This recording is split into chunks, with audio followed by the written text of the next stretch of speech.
Hello students. ये class में हम लोग कर्नॉफ मैप पढ़ेंगे, जिसको के मैप के नाम से भी जाना जाता है। So what is this K map? Let us see. We know that in the digital electronics, the algebraic simplification of Boolean equation are very much important for reducing the circuit to the simplest possible form. हम लोग जानते हैं जो digital electronic जो हम लोग Boolean algebra किए थे, बूलियन अलजेब्रा में क्या किए थे, उसमें कुछ इक्वेशंस रहते थे, उसको हम लोग सिंप्लीफाई करके एक छोटा सा इक्वेशन लेकर आ जाते थे। ठीक है, तो उसको सिंप्लीफाई करके रहते थे, उसको रिड्यूस करते थे, जिसकी वजह से क्या होता था, जो सर्किट है वो सिंपलेस्ट फॉर्म में आ जाता था। ठीक है, but simplifying a Boolean is a difficult task, और बुलियन को सिंप्लीफाई करना बहुत डिफ़िकल्ट टास्क है। Hint to avoid this difficulties, Karnaugh map gives a technique in the form of map known as Karnaugh map. ठीक है, तो Boolean algebra को इतना सिंप्लीफाई करना, ये बहुत सारे डिफ़िकल्टीज़ आए थे, और ज़्यादा इक्वेशन रहेगा तो उसको सिंप्लीफाई करना means it will be a difficult task, right. So उसके जगह हम लोग एक न्यू टेक्निक लेकर आए, ठीक है, जिसका नाम दिया गया के मैप या कर्नॉट मैप उसको कहा जाता है। ठीक है, ये टेक्निक है सिंप्लीफिकेशन के लिए जो बेटर और फास्टर टेक्निक है। Therefore, the K-map is the technique of simple graphic method for simplification of Boolean equation. तो ये ग्राफिक मेथड्स है जो बूलियन इक्वेशन को क्या करता है, सिंप्लीफाई कर देते हैं। Due to its simplicity it is the most popular among the users, और सिंप्लिसिटी के लिए ये बहुत क्या है, यूज़ में कम आता है। तो सो बुलियन के map can be drawn for 2, 3 और 4 वेरिएबल्स, अलग अलग वेरिएबल, जैसे ए बी 2 वेरिएबल्स है, ए बी सी 3 वेरिएबल्स है, अगर 4 वेरिएबल्स मीन्स 4 वेरिएबल्स के लिए तो ए बी सी डी इस तरह से रहता है। तो फर्स्ट ऑफ ऑल हम लोग देखते हैं टू वेरिएबल के मैप के लिए। The following diagram gives 2 variable के map and in the map 4 boxes and this boxes display all 4 fundamental product of a Boolean equation of 2 variables. ये जो डायग्राम दिख रहा है, ये क्या है, 2 वेरिएबल के मैप है, इसमें 2 वेरिएबल है, ए और बी है। ठीक है, तो जब ए और बी लेंगे तो ये 2 वेरिएबल मैप हो जाता है, और 2 के लिए 2 का पावर n, और वेरिएबल कितना है, 2 है, तो यहाँ 2 पुट कर देंगे इज इक्वल टू 4, तो इसलिए यहाँ पर क्या हो गया, 4 बॉक्सेस बना है। ठीक है, तो इस तरह से ये कंपोनेंट इसका है। तो देखो, इन अ 2 वेरिएबल के map the rows are labelled by A bar and A. अब हम क्या कर सकते हैं, यहाँ ए बार लिख सकते हैं, यहाँ ए लिख सकते हैं, और यहाँ बी बार, यहाँ बी लिख सकते हैं, ऐसे भी कर सकते हैं, और इस तरह से भी लिख सकते हैं कि ए बार ए, बी बार बी। हाँ ठीक है, इसको किसी तरह से भी हम लिख सकते हैं, डजंट मैटर, बस हाँ यहाँ पहले बार होना चाहिए और फिर यहाँ पर उसका जस्ट ऑपोजिट होना चाहिए। ठीक है, सो इसमें क्या हो रहा है, ए बार को हम लोग यहाँ पर क्या किए हैं, कॉलम्स में लिखे हैं, इधर कॉलम्स है, और ये क्या है, रोज में लिखे हैं। ठीक है, therefore each box is given by its location in the row and the column. तो अलग अलग बॉक्स रो और कॉलम के हिसाब से लोकेशन दिया, और क्या क्या एड्रेसेस है, देखो यहाँ बी बार, यहाँ बी, यहाँ ए बार, यहाँ ए। तो ए बार का वैल्यू क्या होता है, 0, बी बार का वैल्यू क्या होता है, 0, तो 0 0 यहाँ पर इसका लोकेशन हुआ। उसी तरह से यहाँ पर ए बार है, तो ए बार के लिए यहाँ 0, और यहाँ बी है, बी के लिए 1, तो 0 1। फिर यहाँ ए है, ए के लिए 1, यहाँ इसके लिए अगर बी बार के लिए देखो तो बी बार का वैल्यू क्या होता है, 0 होता है, तो ये हो गया 1 0। उसी तरह से अगर यहाँ बी के लिए देखते हैं, और ए के लिए 1 है, और बी के वैल्यू भी क्या है, 1 है, तो क्या हो गया 1 1। ठीक है, तो therefore each fundamental product has been assign to a box which give its address. तो एक फंडामेंटल प्रोडक्ट, एक बॉक्स उसके लिए असाइन किया गया है, जो हमको क्या देता है, इसका एड्रेस देता है, इसका वैल्यू देता है, इसका लोकेशन देता है। ठीक है, तो इसको अगर हम M0, M1, M2, M3 इस तरह से कंसिडर मीन्स इसको नेमिंग करते हैं। ठीक है, अब इसका ट्रूथ टेबल इस तरह से है कि A0 0, ठीक है, और अगर 1 और 0 रहेगा तो उसका वैल्यू को हम क्या लेंगे, 1 लेंगे, और 0 1 रहेगा तो उसके वैल्यू को 1 लेंगे, और 1 1 रहेगा तो उसके वैल्यू को क्या लेंगे, 0 लेंगे। ठीक है, अब 3 वेरिएबल के मैप में क्या होता है कि इन द 3 वेरिएबल के मैप 2 टू द पावर 3, अब 2 टू द पावर n होता है हमेशा, अब जितना वेरिएबल्स वहाँ n की जगह पुट कर देते हैं, तो 3 है तो 3 पुट कर दिए, तो 2 टू द 4, 4 टू द 8, तो टोटल 8 बॉक्सेस हो गया, और 8 फंडामेंटल प्रोडक्ट्स हमको मिलेगा।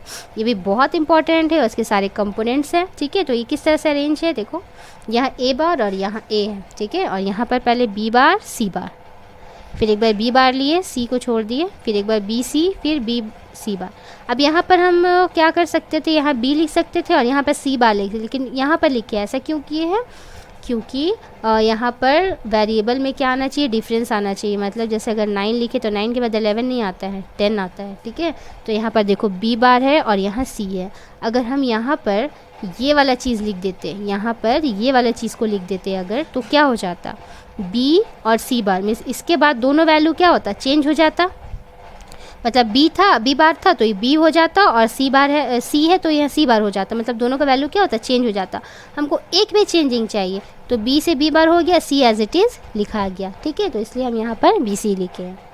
और तो देखो यहाँ पर ए बार के लिए 0 और बी बार सी बार के लिए 0 0। ठीक है, फिर देखो यहाँ पर ए बार के लिए 0, बी बार के लिए 0 और सी के लिए 1। उसी तरह से ए बार के लिए 0 और बी सी के लिए 1 1 है।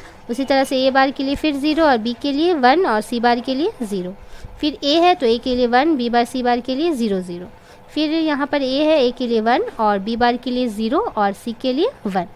उसी तरह से फिर ए है के लिए 1, बी के लिए 1 और सी के लिए 1। उसी तरह से ए है के लिए 1, बी के लिए 1 और सी बार के लिए 0। अब इसको नंबरिंग इस तरह से करना है कि M0 M1। ठीक है, अब उसके बाद हम क्या किए थे, ये वाला चीज़ को इधर लिख दिए हैं, मतलब बट ये वाला इसका सीक्वेंस तो इधर होना चाहिए था, बट हम सीक्वेंस में लाने के लिए इसको यहाँ पर लिख दिए। तो इसलिए यहाँ जंप करके M2 इधर जाएंगे, फिर M3 के लिए इधर आएंगे। ठीक है, फिर M4 M5 वैसे ही रहेगा, और M6 जो है फिर जंप करके इधर आ जाएंगे, फिर जो M7 रहेगा फिर उसको इधर लेकर आएंगे। ठीक है, तो ये वाला जंपिंग वाला प्रोसेस याद रखना है। Next, it is also to be noted that the boxes of the opposite in extremities of each row differ by only one variable।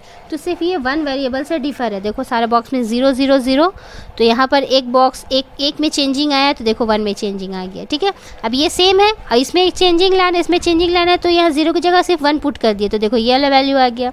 अब इसमें हमको चेंजिंग लाना है तो एक ही वेरिएबल में चेंज कर सकते हैं, है ना। तो कैसे चेंज करेंगे, यहाँ 0 1 1 है ना, तो यहाँ पर क्या करेंगे 0 1 है, वैसे ही 1 की जगह फिर 0 पुट कर दिए, तो देखो सब एक एक वेरिएबल में चेंज आ रहा है। ये नहीं कि 2 वेरिएबल डायरेक्ट क्या हो गया, चेंज हो गया। ठीक है, फिर यहाँ 1 है 0 0, तो फिर यहाँ ऐसा नहीं कि फिर 1 0 0 है तो दोनों में 1 1 कर दिए, नहीं 1 0 वैसे ही रहा, फिर ये 0 को 1 बनाए हैं, है ना। इसमें चेंजिंग इस तरह से आ रहा है। फिर यहाँ 0 है, फिर इसमें 0 की जगह 1 पुट कर दिए तो ये आ गया।